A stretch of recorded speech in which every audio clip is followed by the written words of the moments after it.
Sunday, September 30. Love as a Foundation of Unity. A clear message flowing out of the creation story in Genesis 1 and 2 is the overall harmony that existed at the end of the week of creation.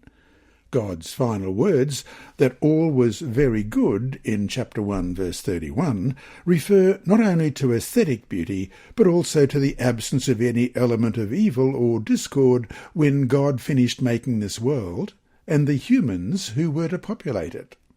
God's original purpose in creation included the harmonious coexistence and interdependent relationship of all life forms. It was a beautiful world created for the human family. All was perfect and worthy of its creator.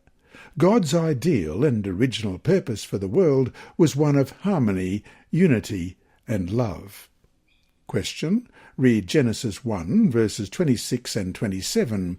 What do these verses teach about human uniqueness in contrast to the rest of the earthly creation as depicted in Genesis 1 and 2? Genesis 1, verses 26 and 27. Then God said, "Let us make man in our image, according to our likeness.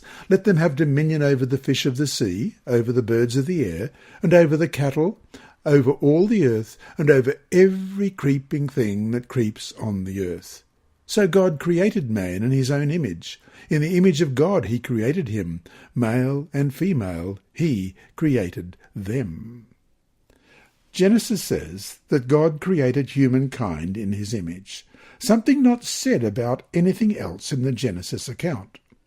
Then God said, "Let us make man in our image, according to our likeness."